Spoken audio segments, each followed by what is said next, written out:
ভবিষ্যতের ৬০০০ বছর পরের এক পৃথিবী। সেই পৃথিবীতে টিকে আছে কেবল একটি মাত্র শহর। সেই শহরে রয়েছে কমপ্লেক্স নামের একটি জায়গা। লাক্সারিয়াস লাইফ, অত্যাধুনিক সব সুযোগ সুবিধা, যেন সেই কমপ্লেক্সকে বানিয়েছে পৃথিবীর একমাত্র স্বর্গরাজ্য। এই কমপ্লেক্সের বাইরে তাকালে দেখা যায় ঠিক এর উল্টো চিত্র। যুগ যুগ ধরে মানব সৃষ্ট বিভিন্ন কারণে জলবায়ুতে এসেছে আমূল পরিবর্তন। খালবিল নদীনালা শুকিয়ে হয়েছে চৌচির, যেখানে বাতাসে মিশে আছে বিষ। এক ফোঁটা পানির জন্য করতে হয় হাহাকার। আপনি হয়তো বলিউডে মন জয় করার মতো অনেক সিনেমা দেখেছেন, কিন্তু এই সিনেমায় এমন কিছু দেখতে পাবেন যা বলিউডের ইতিহাসে কেউ দেখেনি। আজকে এক্সপ্লেন করতে যাচ্ছি সদ্য মুক্তি পাওয়া বলিউডের ইতিহাসের এই প্রথম science fiction mysterious thriller cinema কালকি। হ্যাঁ ভাই, লাইক দিতে ভুলে গেলে চলবে না। আমি এক্সপ্লেনেশনে যেতে যেতে আপনার পছন্দের একটি সিনেমার নাম কমেন্ট বক্সে লিখে রাখতে পারেন। আর আমার এক্সপ্লেনেশনটি ভালো লাগলে চ্যানেলটি সাবস্ক্রাইব করে বেল বাটন প্রেস করে সঙ্গেই থাকুন আপনাদের সকলের প্রিয় ইউটিউব চ্যানেল 15 মিনিটের শোয়ে। নতুন সিনেমা হওয়াতে ভিডিওর রেজুলেশন ততটা ভালো পাওয়া যায়নি, তাই এই ব্যাপারটা একটু কনসিডার মাইন্ডেই বিবেচনা করবেন আশা করি। চলে যাচ্ছি এক্সপ্লেনেশনে। সিনেমার শুরুতেই প্রাগৈতিহাসিক সময়ের মহাভারতের কুরুক্ষেত্র যুদ্ধের শেষ অংশ বিশেষ দেখানো হয়। যুদ্ধের ময়দানে পড়েছিল হাজার হাজার লাশ, দাউ দাউ করে জ্বলছিল আগুন। সেখানে কেবল একজন যোদ্ধাই বেঁচে ছিল, যার নাম অশ্বত্থামা। সে রাগে ক্ষোভে তার প্রতিপক্ষ অর্জুনের পুত্র অভিমন্যুর গর্ভবতী স্ত্রীর দিকে ব্রহ্মাস্ত্র ছুড়ে মারে, আর তখন গর্ভে থাকা শিশুটির মৃত্যু হয়। আর এখানে আমরা ব্রহ্মাস্ত্র কথাটি থেকে বুঝতে পারি এটি অলৌকিক অস্ত্র টাইপের কিছু, যা প্রতিপক্ষকে আক্রমণের জন্য ব্যবহার করা হয়। তখন আকাশ থেকে শ্রীকৃষ্ণর আগমন ঘটে। শ্রীকৃষ্ণ অশ্বত্থামাকে বলে, তুমি বাচ্চা শিশুটিকে হত্যা করে মহাপাপ করেছ। অশ্বত্থামা শ্রীকৃষ্ণকে আঘাত করতে গেলে শ্রীকৃষ্ণ উল্টো আছাড় মারে অশ্বত্থামাকে। অশ্বত্থামা বুঝতে পারে সে কুরুক্ষেত্র লণ্ডভণ্ড করলেও শ্রীকৃষ্ণর কিছুই করতে পারবে না। তখন অশ্বত্থামা শ্রীকৃষ্ণকে বলে, সর্বোচ্চ শাস্তি হিসেবে তুমি আমাকে কি করবে? মেরেই তো ফেলবে? আচ্ছা ঠিক আছে, মেরে ফেলো। তখন শ্রীকৃষ্ণ বলে, মৃত্যুতেই মুক্তি। আমি তোমাকে মুক্তি দিতে চাই না, তুমি আজকে থেকে অভিশপ্ত। তুমি গলে পচে মৃত্যুর জন্য ছটফট করবে, কিন্তু কখনোই তোমার মৃত্যু হবে না। এই বলে শ্রীকৃষ্ণ অশ্বত্থামার মাথায় একটি মহামূল্যবান মণি পাথর ছিল, সেই মণি পাথরটিকে নিয়ে নেয়। তখন অশ্বত্থামা শ্রীকৃষ্ণকে জিজ্ঞেস করে, তাহলে আমার কি কখনো এই পাপের প্রায়শ্চিত্ত হবে না? শ্রীকৃষ্ণ বলে, পৃথিবীর শেষের দিকে কলিযুগ আসবে, অধর্ম যখন চরম পর্যায়ে পৌঁছাবে, আর তখন কোনো এক মায়ের গর্ভ থেকে আমার এই পৃথিবীতে 10ম অবতারণ হবে, আর তখন একদল লোক আমার অবতারণের বাধা হয়ে দাঁড়াবে, আর সেই সব লোকেদের বিরুদ্ধে গিয়ে আমার অবতারণে তুমি সহযোগিতা করবে, আর তখনই তোমার সকল পাপের প্রায়শ্চিত্ত হবে। তুমি ফিরে পাবে তোমার এই মহামূল্যবান মণি ও সকল শক্তি সামর্থ্য।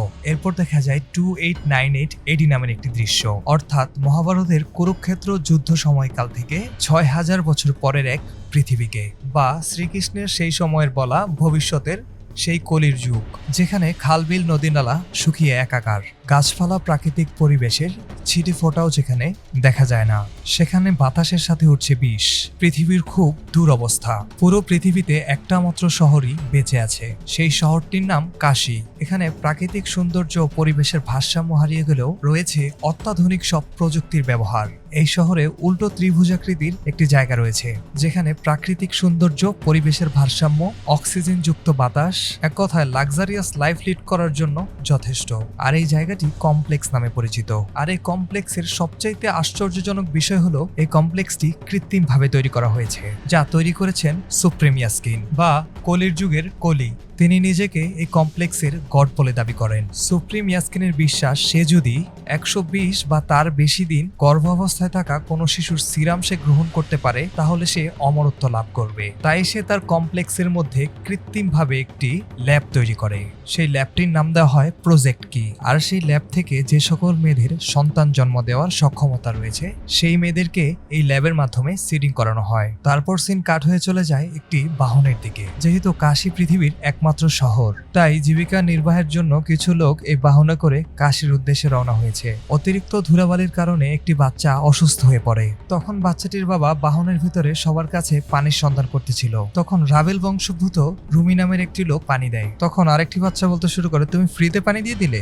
আর এই বাচ্চা বাচ্চাটির কথা থেকে আমরা বুঝতে পারি সেখানে কেউ যদি কাউকে একটু পানিও দেয় তাহলে তা পয়েন্টের বিনিময়ে। আর পয়েন্ট হলো এখন যেমন আমরা টাকার বিনিময়ে সবকিছু কেনাকাটা করি, সেই টাকার মতোই আধুনিক বিনিময় মাধ্যম। তখন রুমি বাচ্চাটিকে বলে, তোমরা কি 2 ভাই বোন? মেয়েটি বলে, কে বোন? আমরা তো 2 ভাই। আসলে এই বাচ্চাটি মেয়েই ছিল, তার নাম রায়া। তার বাবা তাকে এমন ভাবে সাজিয়ে এনেছে কেউ যাতে তাকে দেখে বুঝতে না পারে সে ছেলে না মেয়ে। কারণ রায়ার বাবা জানতো কাশী শহরে প্রবেশ করার পরপরই কোনো মেয়ে দেখলেই তাকে অত্যাধুনিক মেশিনের মাধ্যমে পরীক্ষা করে দেখবে তার সন্তান জন্মদানের ক্ষমতা আছে কিনা। তা ভেবে রায়ার বাবা তাকে ছেলে সাজিয়ে এখানে নিয়ে এসেছে। তারপর সেই বাহনটি কাশী শহরে প্রবেশ করতেই সুপ্রিম ইয়াস্কিনের গুন্ডারা তাদের অত্যাধুনিক ডিভাইসের দ্বারা মেয়েদের উপর পরীক্ষা নিরীক্ষা চালাতে থাকে এবং সেই ডিভাইসটি মেয়েদের পেটের সামনে ধরলে গ্রিন সিগন্যাল দেওয়ার মানেই হচ্ছে এই মেয়ে সন্তান জন্ম দিতে সক্ষম। এভাবে সুপ্রিম ইয়াস্কিনের গুন্ডারা মেয়েদেরকে আলাদা করতে থাকে এবং এক বাচ্চার বাবাকে বলে, এই ফার্টাইল বাচ্চার জন্য তোকে 10,000 ইউনিট দেওয়া হবে।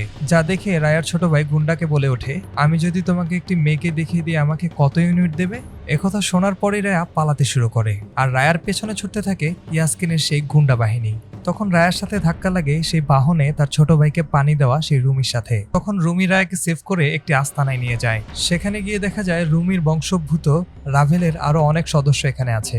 তারা একটি পাহাড়ে সাম্বালা নামের গ্রামে বসবাস করে, যার ঠিকানা অন্য কেউ জানে না, এবং সেই সাম্বালা গ্রামটি কন্ট্রোল করছে মরিয়ম নামের একটি নারী। তারা এই সুপ্রিম ইয়াস্কিনের বৈষম্য ও অমানবিক অত্যাচারের অবসান ঘটানোর জন্য বিদ্রোহ করে আসছে এবং তারা বিশ্বাস করে কলির যুগে পৃথিবী জুড়ে নেমে আসবে নানান অরাজকতা। আর সেই কলিকে ধ্বংস করার জন্যই কৃষ্ণর 10ম আবির্ভাব হবে কালকি রূপে কোনো এক মায়ের গর্ভে। তাদের ধর্মের কথা অনুযায়ী সেই কালকির কোনো পিতা থাকবে না। যেহেতু সুপ্রিম ইয়াস্কিন তার কৃত্রিম ল্যাব প্রজেক্ট কির মাধ্যমে যে সকল মেয়েদের সন্তান জন্ম দেওয়ার ক্ষমতা আছে তাদেরকে গর্ভধারণ করাচ্ছে, তাই সাম্বালা রানী মরিয়ম একটি অলৌকিক মণি পাথর দিয়ে রুমিকে পাঠিয়েছে এই কাশী শহরে।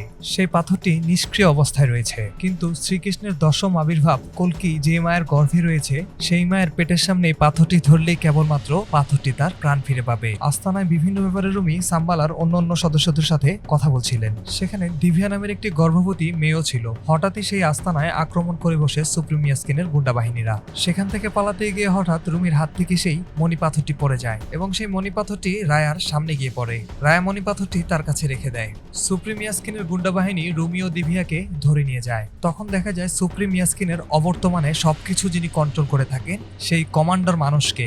কমান্ডার মানুষও জানতো সাম্বালার রাবেলরা সুপ্রিম ইয়াস্কিনের পতন কামনা করে, তাই কমান্ডার মানুষ রুমিকে বিভিন্নভাবে ফোর্স করতে থাকে সাম্বালার ঠিকানা জানার জন্য। রুমি বলতে অস্বীকৃতি জানালে মানুষ রুমিকে বলে রুমি যদি সাম্বালার ঠিকানা না বলে তাহলে মানুষ দিভিয়াকে এক্ষুনি মেরে ফেলবে। তখন দিভিয়া রুমিকে বলে, ওরা যেহেতু জানতে পেরেছে আমি প্রেগনেন্ট, ওরা আমাকে এমনিতেই মেরে ফেলবে, তুমি সাম্বালার ঠিকানা ওদেরকে বলবে না। তখন মানুষ দিভিয়া ও রুমিকে মেরে ফেলে। সুপ্রিম ইয়াস্কিনের গুন্ডা বাহিনী যখন রাবেলদের উপর আক্রমণ চালিয়েছিল তখন সেখানকার সব রাবেলকে মেরে ফেলতে পারলেও সেখান থেকে একজন রাবেল ও রায়া পালিয়ে যায়। এরপর কিছু বাউন্ডারি হান্টার্সদের দেখা যায়। তারা শয়তান বাহিনীর লোক না হয়েও ইউনিটের জন্য তাদের হয়ে কাজ করত, কারণ 1 মিলিয়ন ইউনিট হলেই তারা সেই কমপ্লেক্সে প্রবেশ করতে পারবে। আর সুপ্রিম ইয়াস্কিন কাশী শহরে কমপ্লেক্সকে এমন ভাবে তৈরি করেছে, কমপ্লেক্সের লাক্সারিয়াস লাইফ সুযোগ সুবিধা, কমপ্লেক্সের বাইরের মানুষের জন্য এই কমপ্লেক্স যেন পৃথিবীতেই এক স্বর্গরাজ্য। আর কেউ যদি 1 মিলিয়ন ইউনিটের মালিক হয় তাহলে সে অনায়াসে কমপ্লেক্সে যাতায়াত করতে পারবে। তখন সেই বাউন্ডারি হান্টার্সদেরকে দায়িত্ব দেওয়া হয় রাভেলের পলাতক সেই সদস্যকে খুঁজে বের করার জন্য। আর এখানেই প্রথম এন্ট্রি হয় বাহুবলী খ্যাত আপনার আমার সকলের প্রিয় অভিনেতা প্রভাসের, যাকে আমরা এই সিনেমায় ভাইরাব নামে দেখতে পাবো। তিনিও একজন বাউন্ডারি হান্টার্স। সে যখন সাম্বালার পালিয়ে যাওয়া সেই রাবেলসকে ধরতে যায় তখন তার সাথে শয়তান দলের অন্যান্য বাউন্ডারি হান্টার্সদের সাথে মারামারি হয়, কারণ সব বাউন্ডারি হান্টার্সরাই ইউনিটের জন্য সেই রাবেলকে খুঁজতে ছিল।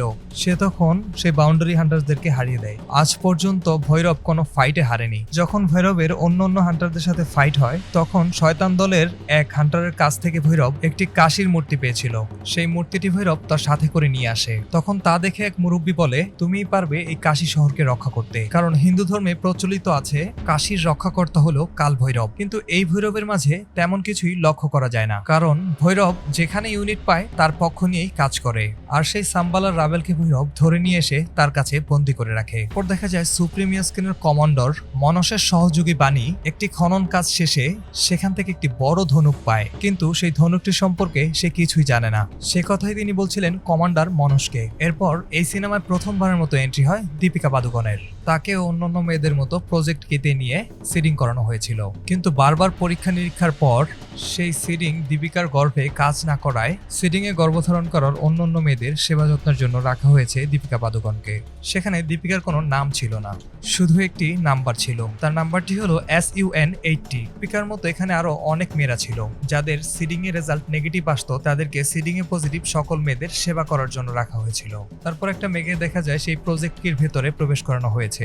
সেখানে উপস্থিত ছিলেন সুপ্রিম ইয়াস্কিনের কমান্ডার মানস ও কিছু সায়েন্টিস্ট। কমান্ডার সায়েন্টিস্টদেরকে বলছে তার 120 বা এর চাইতে বেশি দিনের সিরাম দরকার, কিন্তু মেয়েদেরকে সিডিং করানোর ফলে 100 দিন না হতেই সেই মেয়েরা মারা যাচ্ছে। তখন সেই সায়েন্টিস্ট মানুষকে বলে, আমাকে সুপ্রিম ইয়াস্কিনের কাছে নিয়ে চলো, আমি তার সাথে একটু কথা বলে দেখি। তখন সেই প্রজেক্টটিতে ঢোকানো মেয়ের ভেতর থেকে সিরাম কালেক্ট করে সেই সায়েন্টিস্ট। সেই মেয়েটিকে একটি আগুনের কুয়াতে ফেলে মেরে ফেলা হয়। মানুষকে বুঝতে না দিয়ে সেই সায়েন্টিস্ট সিরামের সাথে বিষ মিশিয়ে দিয়েছিল। আর তখনই এই সিনেমায় প্রথম সুপ্রিম ইয়াস্কিনকে দেখানো হয়। আধ্যাত্মিক তন্ত্র মন্ত্রর সাথে অত্যাধুনিক তথ্য প্রযুক্তির ব্যবহার করেই সুপ্রিম ইয়াস্কিন তার এই কমপ্লেক্স রাজত্ব টিকিয়ে রেখেছেন। আর এই সুপ্রিম ইয়াস্কিন বলিউডের এক তুমুল জনপ্রিয় অভিনেতা। যদি তাকে চিনে থাকেন তাহলে অবশ্যই কমেন্টে জানাবেন। তারপর সেই সায়েন্টিস্ট সিরামটি সুপ্রিম ইয়াস্কিনকে দিলে সুপ্রিম ইয়াস্কিন শরীরে পুশ করতেই তার যন্ত্রমন্ত্র তন্ত্র ছিঁড়ে সে পানিতে পড়ে যায়।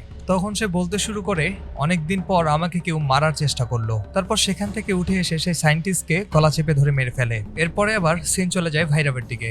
সে যে রাভেলকে ধরেছিল সেই রাভেল ভাইরাবার ভক্ত ছিল, কারণ সেই রাভেল ভাইরাবার ফাইট ভীষণ পছন্দ করত। তখন ভাইরাবা কথায় কথায় সেই রাভেলকে বলে থেকেই ভৈরবা অনাথ হয়ে গিয়েছিল। তখন ক্যাপ্টেন নামের একটা লোক তাকে দিন দুনিয়া সম্পর্কে সবকিছু শেখায়, যত ফাইট যত টেকনিক এর সবকিছু সে সেই ক্যাপ্টেনের কাছ থেকে শিখেছিল।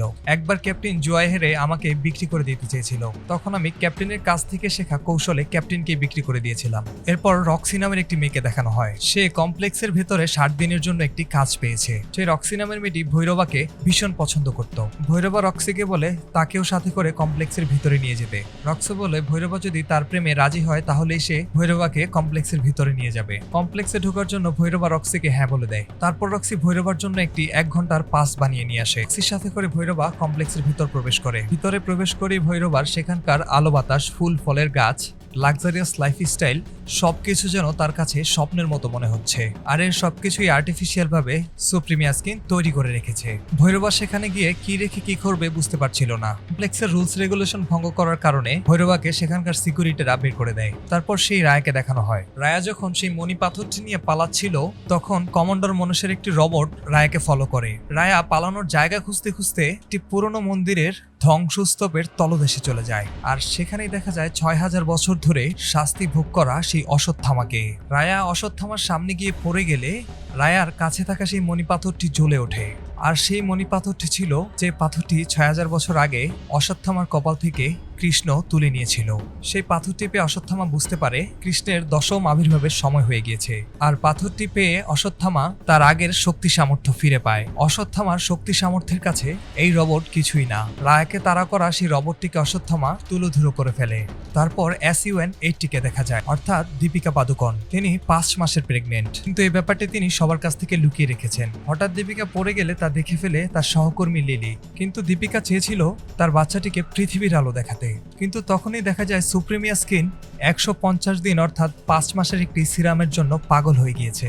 সুপ্রিম ইয়াস্কিনের কমান্ডার মানস ঘোষণা দেয় পুরো কমপ্লেক্সের ল্যাবে দিকেও 150 দিন গর্ভধারণ করে আছে এমন কোনো গর্ভবতী মেয়ের সন্ধান দিতে পারে তাহলে বাকি সবাইকে মুক্ত করে দেওয়া হবে। তখন লিলি দীপিকার সাথে বিশ্বাসঘাতকতা করে পুরো ব্যাপারটা কমান্ডার মানসকে জানিয়ে দেয়। কমান্ডার মানস এবং সায়েন্টিস্ট তারা একটু অবাকই হয়। যেখানে সিডিং এর পর 100 দিনের মাথায় মেয়েরা মারা যাচ্ছে, সেখানে কিভাবে দীপিকা 150 দিন তার গর্ভে এই সিডিং ধারণ করেছিল। তারপর সবার মতো করে দীপিকাকেও সেই প্রজেক্ট কিতে ওঠানো হয় সিরাম কালেক্ট করার জন্য। প্রজেক্ট কির প্রসেস শুরু হতেই এখানকার কেমন যেন কানেকশনগুলো সব ছিঁড়ে যায়। সবাই বেশ অবাক হয়ে পড়ে। একটি টানেল দিয়ে আগুনের কুয়ার দিকে দীপিকা পড়তে থাকে। এখন সেই টানেলের মুখ থেকে সেই লিলি দীপিকাকে সেভ করে। আসলে লিলিও ছিল সাম্বালার রাবেলদের মধ্যে একজন। দীপিকাকে এখান থেকে বের করার জন্যই লিলি এই প্ল্যান করেছিল। তখন দীপিকাকে সেখান থেকে বের করতে সাহায্য করার সময় কমান্ডো মানুষের গুন্ডাদের কাছে প্রাণ যায় লিলির। তখন দীপিকা বের হওয়ার সময় পেছনে সুপ্রিম ইয়াস্কিনের কমান্ডোর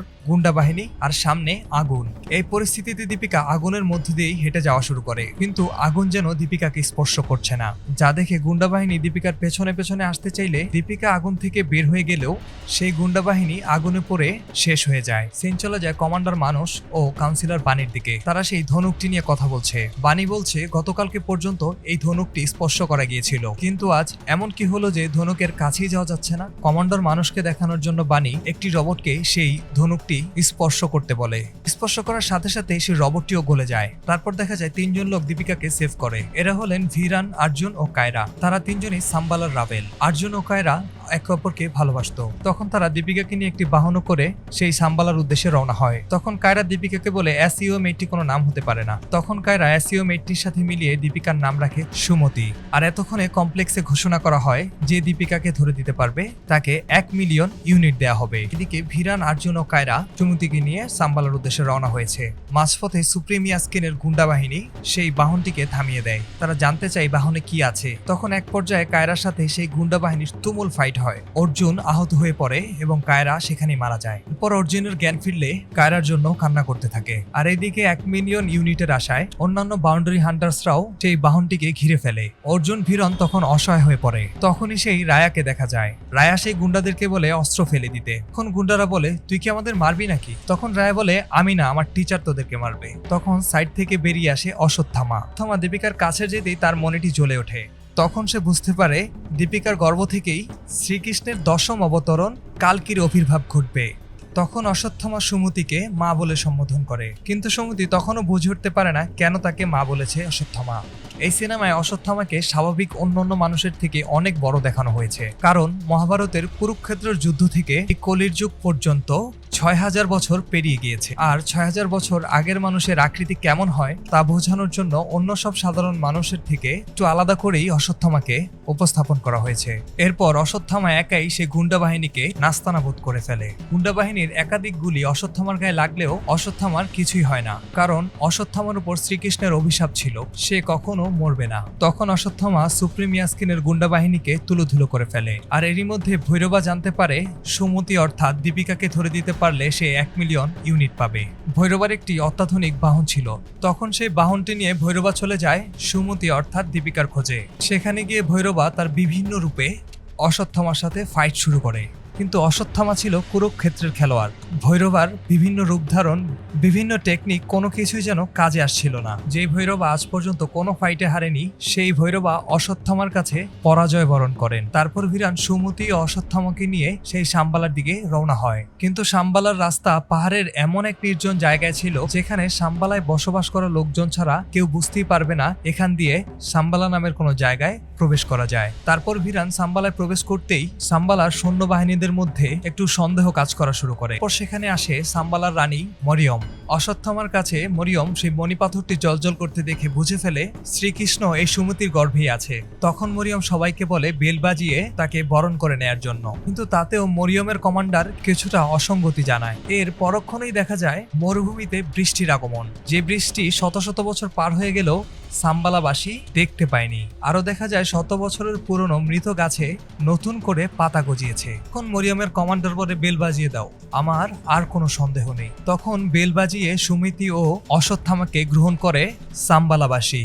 এরপর আবার দেখা যায় সেই কাউন্সিলর বাণীকে। সে কমান্ডার মনসকে বলছে এই কয়েকদিনের মধ্যে আকাশে একটি নক্ষত্র উঠবে, আর তখনই কল্কির অবতরণের সম্ভাবনা রয়েছে। তাই যেভাবেই হোক এর আগেই SUN-80 অর্থাৎ দীপিকাকে ধরে নিয়ে এসে তার থেকে সিরাম সংগ্রহ করে সেই সিরাম সুপ্রিম ইয়াস্কিনের শরীরে পুশ করতে হবে। আর তখন সুপ্রিম ইয়াস্কিন বিশেষ ক্ষমতা লাভ করবে। তখন সেই কমান্ডার মানস সহ কমপ্লেক্সের সবাই দীপিকার খোঁজে বের হয়ে পড়ে। আর তখন একটা দৃশ্য দেখা যায়, ভৈরবা সুপ্রিম ইয়াস্কিনের বাউন্ডারি হান্টার্সদের সাথে ফাইট করার জন্য আজীবনের জন্য ভৈরবাকে কমপ্লেক্স থেকে নিষিদ্ধ করা হয়। এর কিছুক্ষণ পর দেখা যায় সুপ্রিম ইয়াস্কিনের কমান্ডার মনস ভৈরবাকে বলছে তুই যদি SUM-80 অর্থাৎ দীপিকাকে ধরে নিয়ে আসতে পারিস তাহলে আমি তোকে কমপ্লেক্সে জায়গা করে দিব।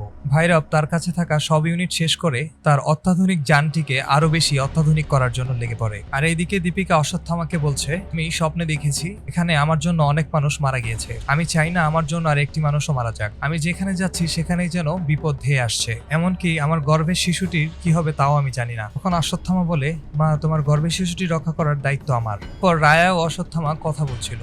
হঠাৎ রায়া এই লাঠিটির ব্যাপারে অশ্বত্থামার কাছ থেকে জানতে চায়। অশ্বত্থামা বলে, এই লাঠিটা হলো কর্ণের বিজয় ধনুকের একটি অংশ, অর্থাৎ অস্ত্রটি ছিল কর্ণের, যা অর্জুনের ধনুকের চেয়েও অনেক শক্তিশালী ছিল, যা পরশুরাম কর্ণকে নিজে দিয়েছিল। তখন রায়া বলে, তাহলে তুমি এই অস্ত্রটা ব্যবহার করো না কেন? অশ্বত্থামা বলে, এই অস্ত্রটা এখন কিছুটা অকেজোর মতো। যেহেতু এই অস্ত্রটা কর্ণের ছিল, তাই কর্ণের স্পর্শ পেলেই এই অস্ত্রটা তার পুরনো রূপে ফিরে আসবে। আর এই অস্ত্রটাই তাকে কুরুক্ষেত্র যুদ্ধে অর্জুনের ধনুক থেকে বাঁচিয়েছিল। এর মধ্যে ভৈরবা তার যানটি রেডি করে ফেলে, কিন্তু সে সাম্বালা যাওয়ার রাস্তা চিনত না। হুট করেই ভৈরবার মনে পড়ে যেই রাভেলকে তিনি আটকে রেখেছিল সেই রাভেলের কথা। তখন ভৈরবা রাভেলকে গিয়ে বলে, আমাকে সাম্বালাতে নিয়ে চল, আমি তোদের গ্রুপে যোগদান করতে চাই। তখন সেই রাভেল ভৈরবার জানে করে সেই সাম্বালাতে যায়। তখন রাভেল ভৈরবাকে সাম্বালার সবার সাথে পরিচয় করিয়ে দিয়ে বলে, ভৈরবা অনেক বড় একজন ফাইটার, সে আমাদের দলের হয়ে কাজ করতে চায়। এসব বলতে বলতে মাঝখানে ভৈরবা সুমতি কোথায় আছে তা জেনে নেয় এবং তার পাশে থাকা সাম্বালার 2 সৈন্যকে অজ্ঞান করে ফেলে। তখন ভৈরবাকে দেখা যায়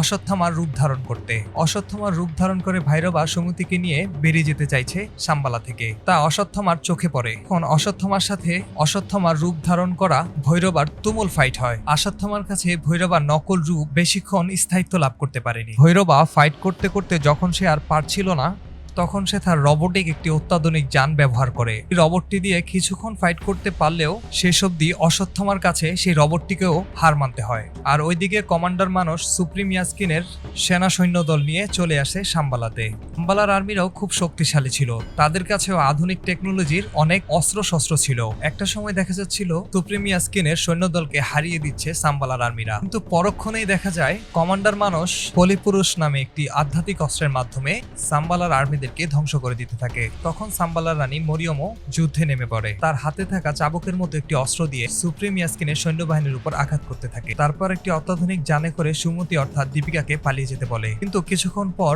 মরিয়ম দেখতে পায় সেই যানটি ছেড়ে দিলেও সুমতি সেই যানে উঠেননি, কারণ সুমতি ভাবতেছিল এতগুলো মানুষ মারা যাচ্ছে আর আমি এদের রেখে কিভাবে এখান থেকে চলে যাই। আর এর কিছুক্ষণ পর দেখা যায় সেই যানটিকে কমান্ডার মানুষ ধ্বংস করে ফেলে, অর্থাৎ দীপিকা যদি সেই যানটিতে উঠতো তাহলে সে হয়তোবা এতক্ষণে শেষ হয়ে যেত।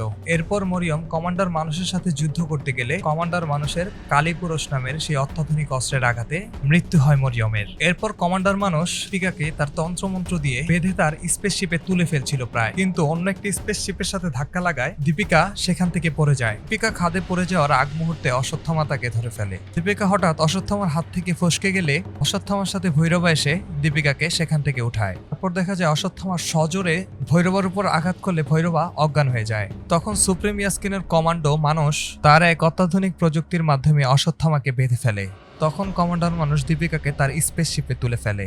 ভৈরবা যেখানে অজ্ঞান হয়ে পড়েছিল তার পাশেই অশ্বত্থামার কাছে থাকা সেই কর্ণের লাঠিটিও পড়েছিল। হঠাৎ একটু বাতাস আসলে মরা গাছে যে 2টা পাতা গজিয়েছিল, পাতা এসে সেই লাঠিটির উপর পড়ে, আর লাঠিটি যে পড়ে ভৈরবার হাতে। লাঠিটি ভৈরবার হাতে পড়ার সাথে সাথে সেটি অ্যাক্টিভেট হয়ে যায় এবং জ্বলে ওঠে। তো অশ্বত্থামা রায়াকে বলেছিল এই লাঠিটি কেবলমাত্র কর্ণের হাতে গেলেই সে তার শক্তি সামর্থ্য ফিরে পাবে, তাই বলতেই পারি কর্ণের পুনর্জন্ম এই ভৈরবার মাধ্যমেই হয়েছে। তখন ভৈরবা সুপ্রিম ইয়াস্কিনের কমান্ডার মানুষের স্পেসশিপ সহ পুরো সামর্থ্যকে লন্ডভন্ড করে দিতে থাকে। সেই দৃশ্য থেকে অশ্বত্থামা একটু মুচকি মুচকি করে হাসে। ঘটনা 6000 বছর আগের ফ্ল্যাশব্যাকে গেলে দেখা যায় কর্ণ অর্জুনের সাথে তুমুল লড়াই করছে, আর সেখানে কর্ণকে আজকের ভৈরবার মতোই দেখা যাচ্ছে। পর ঘটনা প্রেজেন্টে আসলে দেখা যায় ভৈরবা একাই তার মানুষ সহ গুন্ডা বাহিনীকে মেরে দীপিকা অর্থাৎ সুমতিকে বাঁচিয়ে নিয়ে আসে। তারপর ভৈরবা লাঠিটি হাত থেকে ফেলে দিলে সে যেন এতক্ষণ যা করেছে সব ভুলে গিয়েছে, অর্থাৎ লাঠিটি যতক্ষণ ভৈরবার হাতে ছিল ততক্ষণ যেন সেই কর্ণকেই দেখা গিয়েছিল। তখন অশ্বত্থামা ভাবতে থাকে ভৈরবাকে তার আসল পরিচয় জানাতে হবে, আর এই ভৈরবার সহযোগিতায় পৃথিবীতে আবির্ভাব হবে শ্রীকৃষ্ণের 10ম অবতারণ কল্কির। হঠাৎ করে আবার সেই সুপ্রিম ইয়াস্কিনকে দেখানো হয়। দীপিকাকে যখন প্রজেক্ট কির মধ্যে ঢুকানো হয়েছিল সিরাম কালেক্ট করার জন্য, সেই মেশিন ব্লাস্ট হওয়ার আগে মাত্র 1 ফোঁটা সিরাম কালেক্ট করতে পারছিল সেই প্রজেক্ট কির সায়েন্টিস্টরা। তখন দেখা যায় কাউন্সিলর বানি সেই 1 ফোঁটা সিরাম নিয়ে সুপ্রিম ইয়াস্কিনের কাছে যায়। সেই 1 ফোঁটা সিরাম গ্রহণ করার পর সুপ্রিম ইয়াস্কিন যেন নিমেষেই বৃদ্ধ থেকে যুবকে পরিণত হয়ে যায়। এরপর দেখা যায় সুপ্রিম ইয়াস্কিনের 6টি হাত, আশেপাশে 6টি ম্যাজিক বল ঘোরাফেরা করছে, অর্থাৎ হিন্দু ধর্মে ভগবান সম্পর্কে যেমনটা বলা হয়ে থাকে ঠিক তেমনই একটা রূপ ধারণ করে সুপ্রিম ইয়াস্কিন। আসলে এই মুভিটি সম্পর্কে বলতে গেলে প্রাগৈতিক হাসি যুগে মহাভারতীয় মাইথোলজিক্যাল ব্যাপারগুলোর সাথে আর্টিফিশিয়াল আর্টিফিশিয়াল ইন্টেলিজেন্স ও ভবিষ্যৎ পৃথিবীর আধুনিক প্রযুক্তি কেমন হবে তার ব্যবহার করা হয়েছে। বলিউডে এই প্রথম যে ব্যাপারটি এই সিনেমায় লক্ষ্য করা গিয়েছে তা হলো ভিজিএম ভিএফএক্স এর অসাধারণ সব মুহূর্তগুলো, যা আপনাকে বারবার দ্বিধাদ্বন্দ্বে ফেলে দিবে। এটা কি বলিউড নাকি হলিউড? আপনি ক্ষণে ক্ষণে ফিল করবেন অ্যাভাটার, ইনসেপশন, স্টার ওয়ার্স অথবা দ্য ম্যাট্রিক্স এর মতো ভিএফএক্স এর দারুণ সব প্রদর্শনী, যার পুরোটা এক্সপ্লেনেশনে তুলে ধরা সম্ভব হয়নি। তাই বলিউডে হলিউডের ফিল পেতে চাইলে অবশ্যই পুরো সিনেমাটি আপনাকে দেখতে হবে। আর এই সিনেমার কাস্টিং সম্পর্কে বলতে গেলে অমিতাভ বচ্চন থেকে শুরু করে দুলকার সালমান, প্রভাস, দীপিকা পাদুকোন ও কামাল হাসানের মতো অভিজ্ঞ অভিনেতারা এই ছবির সৌন্দর্য বহুগুণে বাড়িয়ে দিয়েছে। ছবিটি পরিচালনা করেছেন ভারতের জনপ্রিয় ডিরেক্টর নাগা সেন। ছবি থেকে পজিটিভ স্ট্রং যে মেসেজটি আমরা পাই, ভবিষ্যৎ পৃথিবীতে সুপ্রিমিয়া স্ক্রিনের মতো কেউ আসুক আর না আসুক, আমরা যেভাবে প্রকৃতি পরিবেশের ভারসাম্য নষ্ট করে আর্টিফিশিয়াল ইন্টেলিজেন্স ও আধুনিক তথ্য প্রযুক্তির উপর নির্ভর হয়ে পড়ছি, যদি এভাবেই চলতে থাকে এই সিনেমার কাশি শহরের চাইতেও আমাদের ভবিষ্যৎ প্রজন্ম আরো ভয়াবহ বিপদের সম্মুখীন হতে যাচ্ছে। এই সিনেমাটা দেখে যদি আমরা গাছ না কেটে অথবা একটি গাছ লাগিয়েও পরিবেশের ভারসাম্য রক্ষার চেষ্টা করি, তাহলে আসবে এই ছবির মূল সার্থকতা। আজকে এ পর্যন্তই। এমন আরো দারুণ দারুণ মুভির বাংলা এক্সপ্লেনেশন সবার আগে পেতে আমাদের চ্যানেলটি এখনই সাবস্ক্রাইব করে ফেলুন। আর সিনেমাটি কেমন লাগলো অবশ্যই কমেন্ট বক্সে জানাতে ভুলবেন না। আর চ্যানেলটি সাবস্ক্রাইব করে লাইক দিয়ে বেল বাটন প্রেস করে সঙ্গেই থাকুন আপনাদের সকলের প্রিয় ইউটিউব চ্যানেল 15 মিনিটের শোয়ের।